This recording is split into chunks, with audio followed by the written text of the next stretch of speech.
Welcome to your first shipper update of the morning. I'm Zach Strickland here with Tony Mulvey to talk about what appears to be some durable goods new orders. Now, this is one of Anthony's favorite statistics to talk about because it leads things. Yeah, so it was actually a pretty good month. I mean, February was not great. I mean, it was the first kind of downturn we've seen in the past 5-6 months. Well, March, we kind of had a rebound. So new orders up 0.8% month over month, so pretty good after that 1.7% decline in February. So you're seeing that kind of acceleration.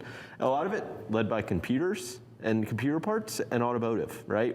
I know that's been the hot topic. I think Anthony talked about it last week. Right. Automotive production starting to ramp back up. They're starting to get the components, finally able to get the components to start manufacturing some of these vehicles, and we're seeing new orders start to pick up. Looking at it, those motor vehicle parts up 5% month over month, so pretty good.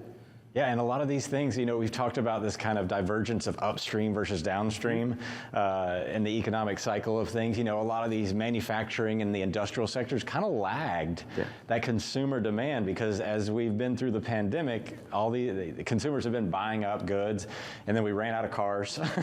We've run out of trucks at certain times. And so this is kind of one of those like release points. So I'd be interested to see how much of this is that upstream manufacturing process that they haven't been able to build that's still kind of kicking in right now. Yeah, I mean, it definitely is one of those things that's kind of interesting. I mean, the other impact, right, you look at non-defense, we'll pull it up here, next chart, it's going to be capital goods, or non-defense capital goods minus X aircraft, and it really started to take off. I mean, up 1%, but it's pretty good. I'm considering this trend line right here. I mean, up 1% is a big deal because that number is a lot larger. Exactly. It's a larger starting point, so that's something to keep in mind. Yeah, and I mean, if you look at kind of where we were 2018, 2019, right? Kind of flat. Well, if we think about, we talked about this kind of what 2018 into 2019 was for transportation, right? Kind of that industrial, it was kind of slow, right? The consumer was strong, industrial was slow. Well, we've seen industrial really pick up the steam, right? And it's really started to take off just in the past couple months. Yeah, I mean, this one's really surprising to me because excluding defense, excluding aircraft, that big, that big money situation, and of course, it's hard to kind of take away a lot from this in terms of consumer situations. This is that stuff that happens way upstream. And we do see it kind of reflected in our maritime data where shippers are still ordering a lot of freight from across the ocean. And you have to wonder how much of this is kind of that inventory buildup. Are we starting to see things they're trying to prep because there's still a lot of unknowns. Yeah, I mean, you've seen kind of this shift in shipping buying patterns, right? From the just in time to now just in case, right? They don't want to be left basically hung out to dry if things change, right? Any disruption, I mean, now seems to be exacerbated, right? It's any small change is a lot bigger than it was even 2019, right?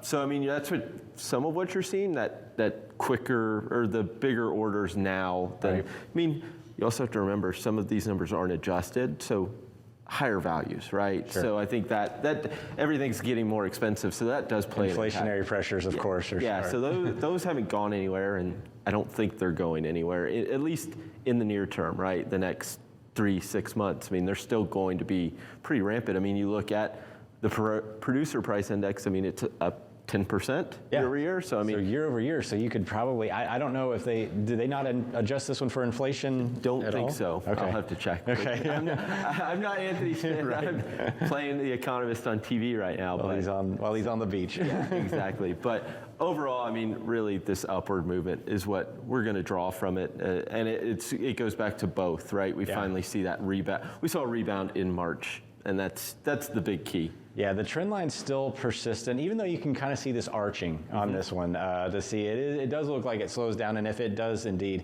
have some inflationary pressure on it, we're still seeing a lot of activity. I mean, regardless, you take out the inflation, there's still a ton more than the previous several years. The industrial sector really starting to ramp up here. Well, thank you so much, Tony. I guess we're going to toss it back over to you and Kevin here in a minute for our next segment, On the Spot.